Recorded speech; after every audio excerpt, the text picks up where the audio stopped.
सभापति महोदय, मांग संख्या 29 नगर आयोजन और प्रादेशिक विकास पर आपने बोलने का मौका दिया, आपका बहुत बहुत धन्यवाद। सभापति महोदय, नगर पालिकाओं का करोड़ों रुपए का बजट अर्बन क्षेत्र में खर्च होता है। जिले में कोई मॉनिटरिंग के लिए अफसर नहीं है। नगर पालिका के ईओ और कमिश्नर के तार सीधे डीएलबी से जुड़े हैं। मेरे जिले हनुमानगढ़ में 5 नगर पालिका और 1 नगर परिषद है। जिले को संयोजक के रूप में कोई नहीं देख रहा है। डीडीआर जो बीकानेर बैठते हैं उनके पास भी शक्तियां नहीं हैं, इसलिए सीधे के सीधे डीएलबी पर दबाव रहता है। इतना बड़ा बजट होने के बावजूद जो नगर पालिका की खामियां, नगर परिषद, नगर निगमों की खामियां आपके सामने साथी गिना रहे हैं, इसकी वजह यह है कि ढंग से पैरवी, ढंग से काम, ढंग से निरीक्षण नहीं हो पा रहा। जब जोनल प्लान का भ्रष्टाचार का मामला आया था, करोड़ों रुपए का भ्रष्टाचार हुआ, वो शायद इसी वजह थी।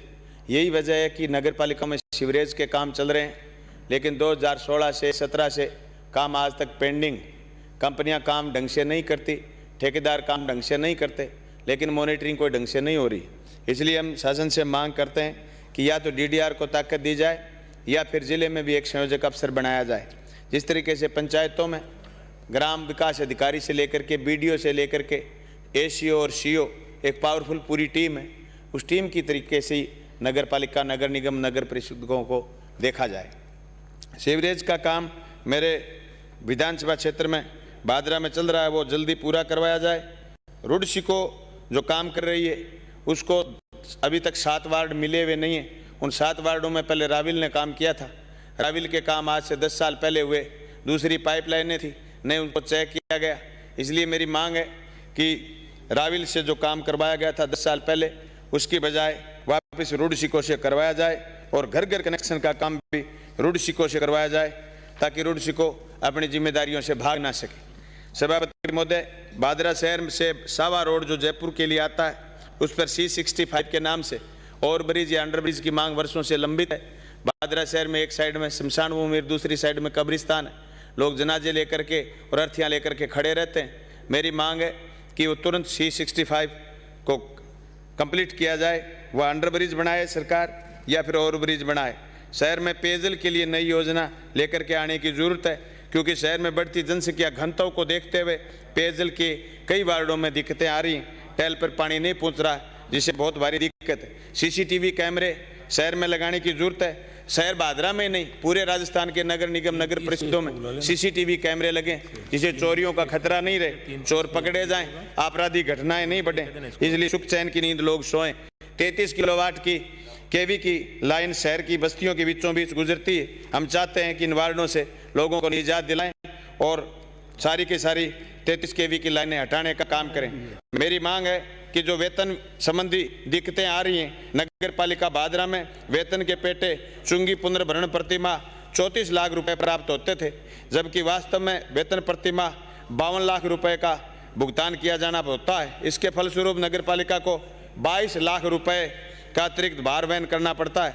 आर्थिक स्थिति सही नहीं होने के कारण कई बार वेतन भुगतान का समय पर किया जाना संभव नहीं होता।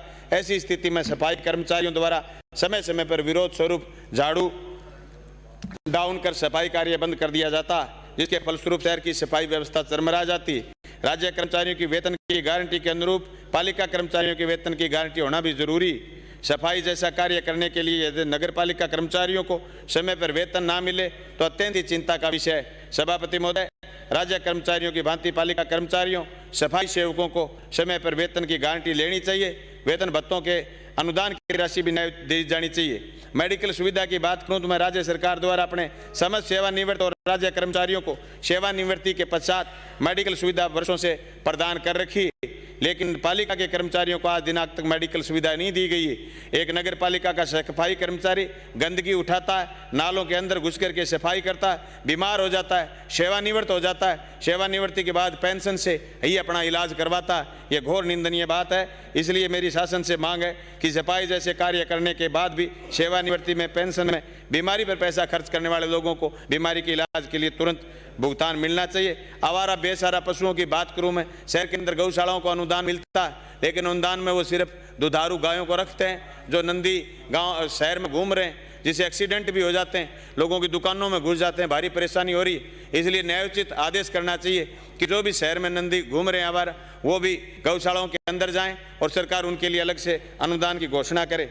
नजूल संपत्ति, मेरे शहर में भी 2 संपत्तियां ऐसी हैं जो नजूल हैं, काफ़ी दिनों से पड़ी हैं। उन नजूल संपत्तियों को नगर पालिका में लिया जाए और उनकी नीलामी की जाए और दूसरे कामों में प्रयोजन में लिया जाए, जिससे नगर पालिका की आय भी बढ़े और शहर में दूसरे काम भी अच्छे से हों। पुराना क्वार्टर जो न्यायिक मजिस्ट्रेट के नाम से तहसील भादरा में आज से 50 साल पहले वो नकारा घोषित कर दिया गया था, लेकिन अभी तक उस पर कुछ नहीं हुआ। मेरी मांग है कि पूर्व में इस जगह तहसीलदार और न्यायिक मजिस्ट्रेट के क्वार्टर बने हुए थे जो जर्जर और खाली पड़े हैं। उक्त भूमि को बदले में नगर पालिका ने मुंसिफ मजिस्ट्रेट को जगह भी दे दी, लेकिन ये आवास हेतु भूमि उपलब्ध करवाने के बाद भी पट्टा भी जारी कर दिया था, लेकिन अभी तक नजूल संपत्ति पालिका को हस्तांतरित नहीं की गई है। इस संपत्ति को फौरन पालिका को हस्तांतरित किया जाए।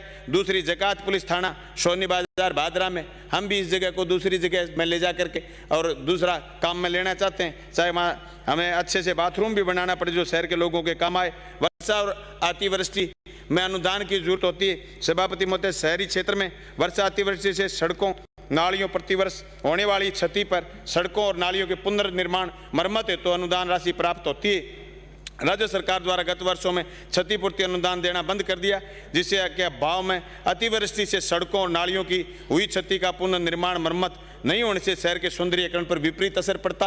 शहर में पानी इकट्ठा हो जाता है। मेरे भादरा शहर में अंबेडकर चौक के पास इतना पानी इकट्ठा हो जाता है कि पास के घरों में पानी घुस जाता है और दुकानों में पानी घुस जाता है। दुकानें खराब हो जाती हैं, घरों में भी चीर आ जाती है, पूर्णीय क्षति हो जाती है। एक आदमी जिंदगी में एक मकान बनाता है सभापति महोदय, दूसरी बार मकान बनाना बहुत मुश्किल हो जाता है। इसलिए मेरी मांग है कि फौरन DPR बनाई जाए और शहर में पानी निकासी की व्यवस्था के लिए सरकार बजट दे। फायर ब्रिगेड की जो गाड़ी की बात आई तो एक गाड़ी नगर पालिका के पास उपस्थित है, लेकिन बार के गांव में जो पूरा का पूरा किसानी का इलाका है, उस इलाके में कई बार फसलों में आग लग जाती है। नगर पालिका क्षेत्र से गाड़ी मंगवाते हैं, दमकल पहुंच नहीं पाती। इसलिए मेरी मांग है कि दूसरी दमकल की व्यवस्था की जाए। नगर पालिका की आय की बात करूं मैं, नगर पालिका द्वारा कृषि भूमि नियमन पर प्राप्त होने वाली आय का 40% हिस्सा राज्य सरकार को देना पड़ता है। इसलिए इसी प्रकार लीज राशि की वसूली 90% वसूली राज्य सरकार को और 10% राशि नगर पालिका कोष में शेष रहती है, जबकि लीज राशि नगर पालिका द्वारा वसूल करने पर 10% से अधिक तो व्यय हो जाती है। लीज राशि पालिकाओं को दिए जाना ही न्यायोचित होगा। इंदिरा रसोई में राज्य सरकार द्वारा जो इंदिरा रसोई का संचालन किया जा रहा है, इसमें भोजन करने वाले व्यक्ति को 8 रुपए और 12 रुपए राज्य सरकार द्वारा भुगतान अनुदान स्वरूप रसोई संचालन को संस्था को दिए जा रहे हैं, जबकि उक्त राशि का राज्य सरकार द्वारा वहन किया जाना ही न्यायोचित होगा, ताकि नगर पालिकाओं पर और खर्च ना बढ़े। मुख्यमंत्री बजट घोषणा में इस योजना के अंतर्गत राज्य सरकार द्वारा सड़कों के निर्माण के लिए सभी नगरीय निकायों में राशि आवंटित की गई थी। यह राशि नगरीय निकायों को अनुदान स्वरूप न देकर लोन के रूप में दी गई। अब पंचम वित्त आयोग में इस राशि का पुनर्भरण और कटौती की जा रही है, जो कि मेरी मांग है कि मुख्यमंत्री बजट घोषणा की राशि नगर पालिका को तुरंत ट्रांसफर की जाए। कर्मचारियों की बात करूं तो सभापति महोदय, मेरे वहाँ 85 पद खाली हैं, चाहे अधिशासी अधिकारी 1 वो पोस्टेड है, लेकिन राजस्व निरीक्षक की बात करूं, सहायक राजस्व निरीक्षक की बात करूं, अतिरिक्त प्रशासनिक अधिकारी की बात करूं, सहायक प्रशासनिक अधिकारी की बात करूं, चाहे मैं सफाई सेवकों की बात करूं, 33 पद खाली हैं। जो जरूरत है उसके हिसाब से माली की, ड्राइवर की, प्याऊ मैन की और चतुर्थ श्रेणी के कर्मचारी 9 हैं। कंप्यूटर ऑपरेटर 3 खाली हैं, कनी सहायक 9 पद खाली हैं। ऐसे 85 पद खाली हैं। नगर पालिका में बेहतर काम कैसे हो? ये जो निजीकरण का दौर देश में चला है, वो हर क्षेत्र में, हर डिपार्टमेंट में बड़ा भारी नुकसान पहुंचा रहा है। इसलिए मेरी शासन से मांग है कि तुरंत नई नियुक्ति दी जाए, ताकि नगर पालिका क्षेत्र में तेजी से काम आगे बढ़े और जनता को स्वच्छ और साफ सुथरा शहर मिले और शहर में आकर के बसने वाले लोगों को सारी सुविधाएं मिल पाए। मेरी एक मांग ये भी है कि पूरे के पूरे इलाके में जो राज्य सरकार के उपक्रमों में पालिका के सफाई कर्मचारियों की चतुर्थ श्रेणी कर्मचारियों के तौर पर ड्यूटी लगा दी जाती है और कुछ विभागाध्यक्षों द्वारा ड्यूटी लगा करके कार्यालय आदेश जारी कर रिलीव करने हेतु पत्र पालिका को प्रेषित कर दिए जाते हैं, जिससे सफाई कर्मचारियों की कमी रहती है। कभी कभी पार्टियों के दफ्तर में 2-2 आदमी, कभी तहसील में, कभी SDM के दफ्तर में, कभी थानों में, दूसरे दफ्तरों में सफाई कर्मचारियों को मांग लेते हैं। वहाँ साहब सेटिंग मार करके कोई सफाई कर्मचारी लगे हुए होते हैं, वो जाके बैठ जाते हैं। 5-5, 7-7 शहर में सफाई की दिक्कत रहती है। ये अकेले भादरा में नहीं, ये पूरे राजस्थान में प्रॉब्लम है। इस प्रॉब्लम को दूर किया जाए। सफाई कर्मचारियों को सिर्फ शहर की और नगर निगम नगर परिषदों की सफाई के काम में लिया जाए। आपने मुझे बोलने का वक्त दिया, आपका बहुत बहुत धन्यवाद, शुक्रिया। माननीय श्री विठ्ठल शंकर अवस्थी।